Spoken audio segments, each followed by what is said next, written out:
On a parlé de SMS, on a parlé de RCS, on a parfois le sentiment qu'il va falloir choisir entre tous ces formats. Alors, du coup, on va se tourner vers Infobip, notre partenaire de la matinée, Stéphane, Romain. SMS, RCS, WhatsApp, pourquoi choisir? Les micros sont là si vous voulez. Elisabeth est là. On vous retrouve dans 15 minutes. Bonjour à tous. Merci de nous rejoindre pour cette matinée. Merci à Jean-Philippe et Nathalie pour ces présentations et ces chiffres très intéressants. Avec Stéphane, le directeur France, on a choisi de présenter comme sujet aujourd'hui SMS, RCS, WhatsApp, pourquoi choisir? Donc, comme vous le savez, depuis déjà quelques mois maintenant, WhatsApp a ouvert ses API aux entreprises via des sociétés comme Infobip. Et donc, les entreprises aujourd'hui peuvent ouvrir un nouveau canal de messagerie avec leurs utilisateurs sur une application de messagerie qu'ils connaissent déjà, qu'ils apprécient, dans laquelle ils ont confiance. Et puis, dans le même temps, on a Google avec un consortium d'opérateurs et de fabricants de téléphones mobiles a lancé le RCS que Jean-Philippe a mentionné un petit peu plus tôt, qui, en termes de fonctionnalité, est capable de rivaliser avec les applications de messagerie comme WhatsApp. Et puis on a entendu de manière un petit peu abusive souvent le terme de SMS 2.0. Alors, malgré l'arrivée du RCS, toutes les prévisions laissent à penser que le marché des OTT va être de plus en plus fragmenté. On va avoir de nouveaux concurrents sur le marché. Et nous, au contact des annonceurs et des clients, on a une question qui revient souvent. Sur quel canal mobile dois-je me lancer? Avec une ou deux questions sous-jacentes. WhatsApp va-t-il remplacer le SMS? Le RCS va-t-il remplacer WhatsApp? Nous, on a un parti pris chez Infobip. On pense que c'est pas que la bataille des applications mobiles doit pas être le combat de marque. C'est pas vraiment à elle de se poser finalement cette question. D'une part, en laissant le choix aux utilisateurs et en proposant plusieurs canaux de communication mobile, donc SMS, push notification, email, voix, on va pousser la communication beaucoup plus loin. Et puis on va pouvoir adresser un message aux utilisateurs avec, en fonction de l'heure, de leur lieu géographique, de leur intention, avec derrière une satisfaction utilisateur toujours plus grande. Et j'en prends pour exemple, en fait, très simplement que même ces applications mobiles, donc il y a une interdépendance entre elles. Si on prend WhatsApp aujourd'hui, WhatsApp utilise toujours le SMS et le canal voix pour délivrer des codes de sécurité, donc l'authentification à deux facteurs pour la sécurité des utilisateurs. Et puis dans le même temps, on a le RCS qui va prévoir sur les combinés, enfin les appareils qui ne sont pas encore compatibles, ou bien lorsque l'opérateur mobile ne supporte pas la technologie, de délivrer un SMS à la place finalement du contenu RCS. Donc nous, on a prévu en fait avec Stéphane, et puis pour alimenter la réflexion de cette table ronde, et puis pour introduire le sujet, de vous présenter ces deux canaux de communication que sont le WhatsApp Business Programme et le RCS à travers deux cas clients, deux courtes vidéos. Et puis ça va permettre de démarrer la table ronde et d'alimenter donc le sujet. Je vais laisser la parole à Stéphane qui va commencer avec le premier cas.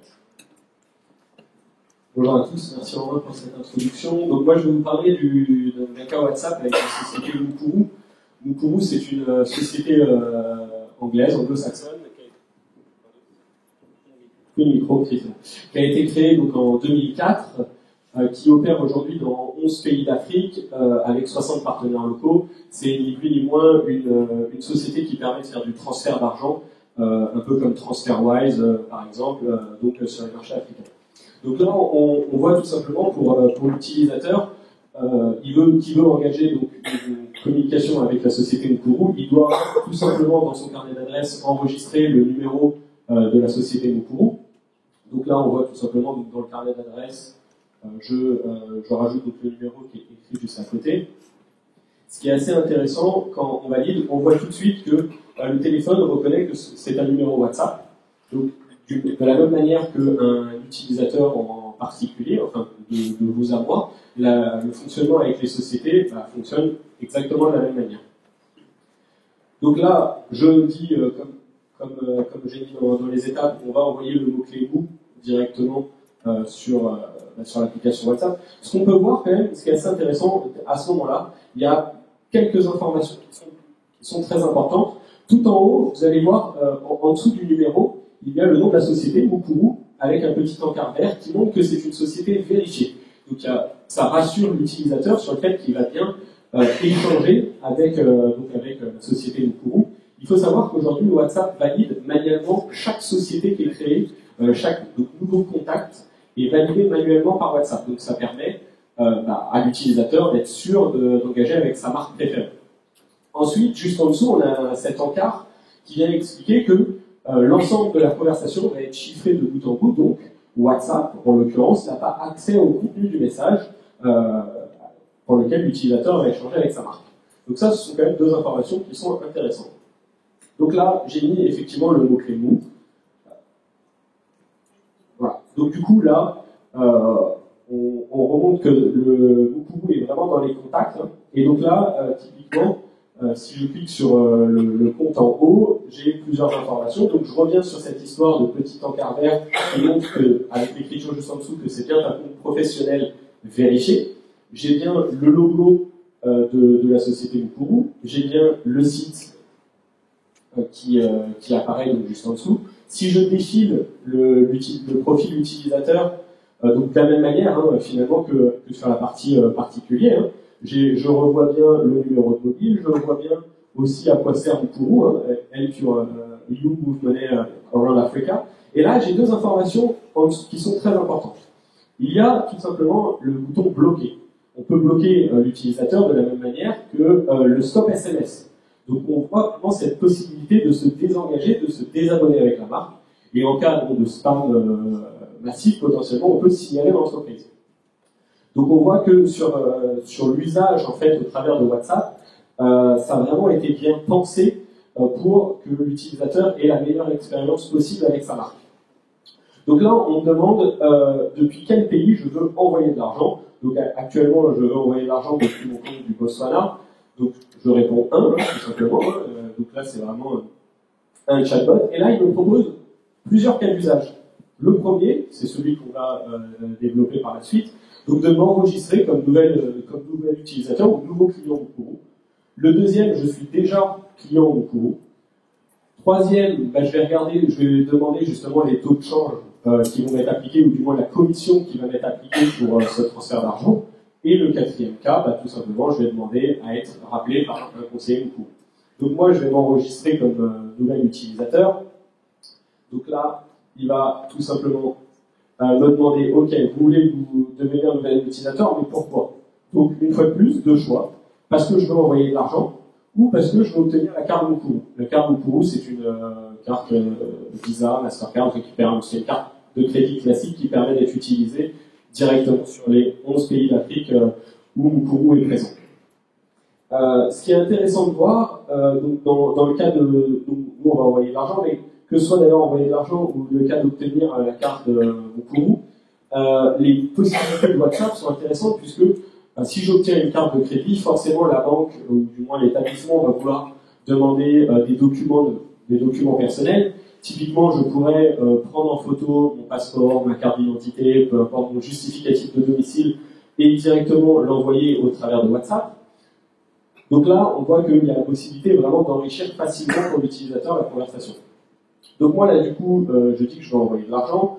Nouvelle fonctionnalité intéressante, WhatsApp récupère directement le numéro de mobile avec lequel je me suis enregistré et me demande si c'est bien vers ce numéro-là que je souhaite être rappelé ou si je dois en proposer un nouveau. Moi, je confirme, c'est effectivement bien mon numéro. Voilà. Il y a un point aussi important, comme terme de fonctionnalité qui n'est pas démontré là sur WhatsApp, c'est le partage de la localisation.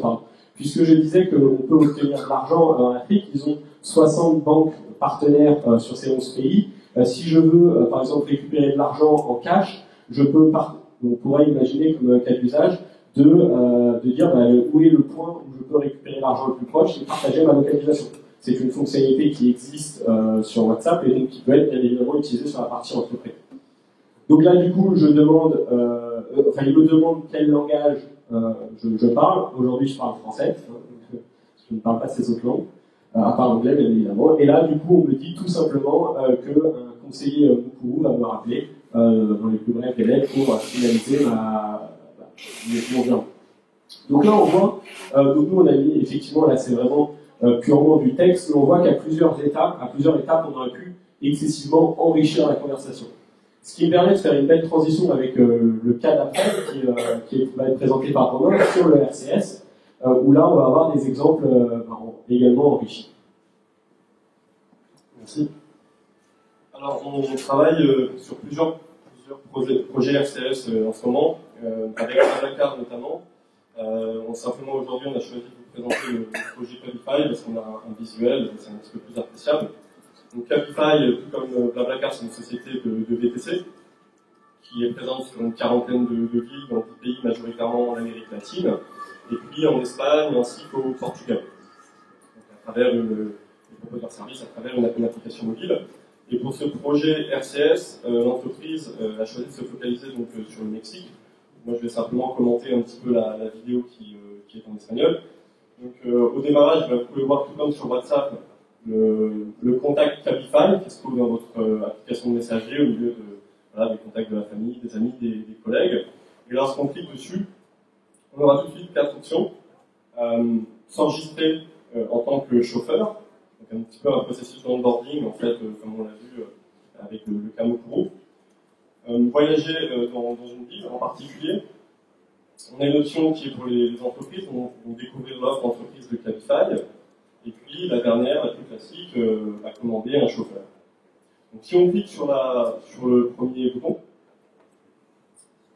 on voit tout de suite qu'on a un contenu multimédia, donc là en l'occurrence une image, et puis avec un bouton qui va nous proposer en fait de se rediriger vers une landing page pour renseigner des informations afin de créer un compte chauffeur. Alors là, une expérience pas forcément bien différente du SMS enrichi, qui aurait un lien dans le SMS, mais déjà on voit qu'il y a un contenu multimédia, qu'il y avait des options qui étaient disponibles avant, donc on va un petit peu au-delà de ce qu'on connaît déjà. On va revenir au menu principal pour la seconde option. Cette fois, on découvre les villes qui sont disponibles sur Cabify, et là on a un look and feel qui va être un petit peu plus proche de ce que vous connaissez sur Facebook Messenger, avec un carrousel, avec notamment des boutons qui apparaissent en dessous. Et là, on voit un bouton pour télécharger l'application mobile, et donc qui dit application mobile dit push notification, donc encore une fois une imbrication assez fine entre les différents canaux de communication sur mobile. On va revenir sur le menu et puis on va tester la dernière option qui est tout simplement d'aller commander un taxi.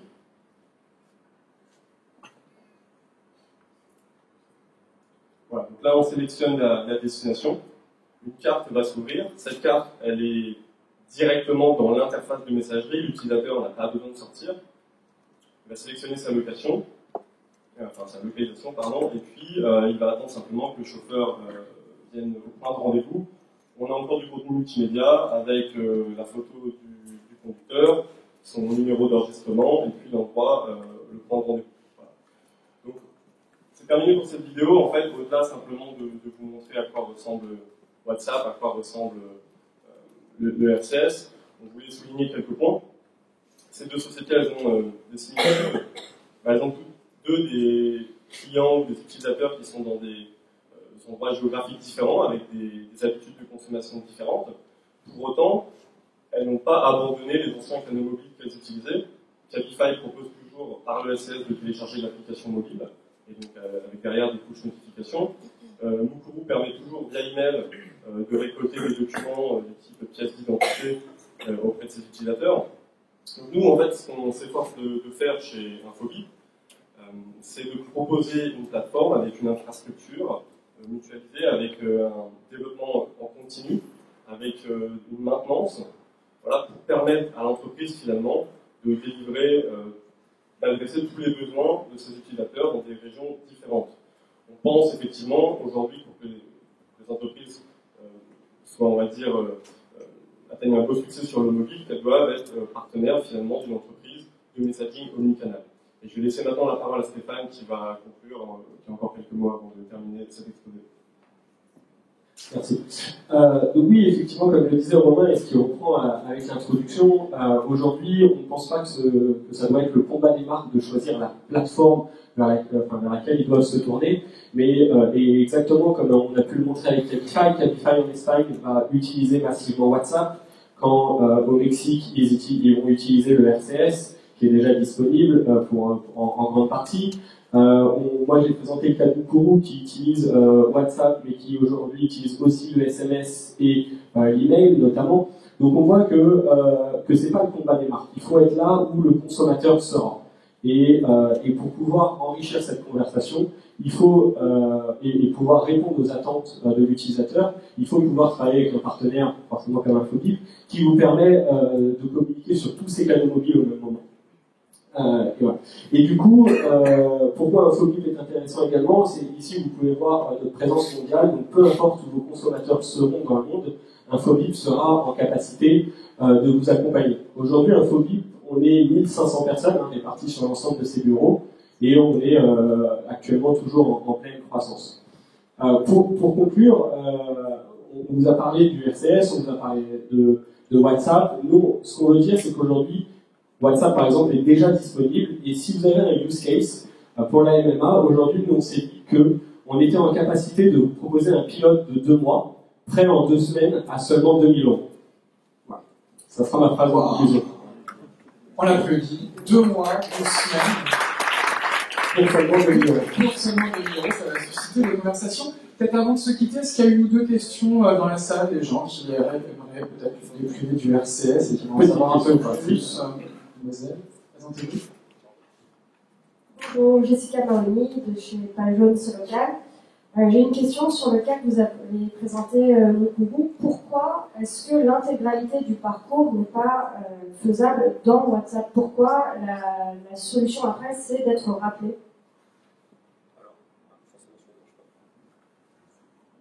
En fait, aujourd'hui, Mukuru a lancé donc, WhatsApp en novembre de l'année dernière. Et donc, du coup, il ne déporte pas tous les usages d'un coup, forcément. Ils ont encore des process en interne qui sont faits comme ça. Et du coup, ils y vont, en fait, step by step pour imbriquer de plus en plus de cas et pour aller jusqu'au bout du process. Mais aujourd'hui, ils ont mis ces étapes. Pour aller sur un déploiement étape par étape. Allô? On est de retour. Oui, sinon, et puis aussi, très simplement, pour terminer avec ce que dit Stéphane, je pense que l'entreprise n'a pas forcément envie de tout automatiser. Il y a aussi des cas d'entreprises qui veulent justement pouvoir mixer chatbot et puis agent, employé. Et c'est aussi l'avantage, entre guillemets, via les API WhatsApp, de pouvoir facilement switcher entre ces deux types de conversations. Ça, je comprends, mais d'un point de vue user, je trouve que le parcours est un peu déceptif. La valeur ajoutée, elle n'est pas flagrante. Oui, mais d'un point de vue de l'entreprise, ça permet de commencer assez rapidement avec un use case assez simple et finalement aussi de tester, d'expérimenter et de driver l'intérêt des utilisateurs. N'hésitez pas à poursuivre la discussion tout à l'heure et peut-être à faire une coopération. Une seconde, ça sera déployé. Une autre question? Oui, bonjour, Jean-Christophe avec d'OBS. Alors, dans les cas présentés, on a vu des chatbots, enfin, on a compris qu'il y avait des chatbots derrière, on a vu des landing pages. Est-ce que dans l'offre type Infobip, il faut considérer aussi et aider l'entreprise à l'accompagner sur mettre en place ces landing pages ou chatbots, ou c'est uniquement le transport sur les canaux de distribution? Aujourd'hui, on est uniquement sur la partie transport de messages. Après, effectivement, on travaille avec des sociétés qui elles, sont en mesure de construire des chatbots et faire cet accompagnement. Donc oui, aujourd'hui, nous, on est vraiment sur la partie messaging mobile. Puis vous avez déjà la même couleur de logo, donc l'opération à faire, c'est un début. Est-ce qu'il y a une dernière question? Une dernière question, mademoiselle, présentez-vous. Isabelle, bonjour. Pour Olivier Vigo, je voulais savoir s'il y avait des références françaises sur WhatsApp aujourd'hui. Oui, on en a. On en a, aujourd'hui, on ne les communique pas, on a des références, on a des sociétés qui sont au dernier step pour lancer le projet, mais on ne souhaite pas communiquer pour l'instant. C'était très clair. Merci en tout cas à tous les deux pour cette présentation. Merci, puis on restera après. Si quelqu'un veut encore répondre sur votre offre. C'est un petit mot pour dire si Stéphane ou moi-même ne sommes pas disponibles après, il y aura Régis qui est là-bas, ainsi que Chloé qui font partie de la... Régis, Marc et Chloé. On est 5, donc normalement on pourra se voir. Merci. À la sortie. Merci en tout cas à la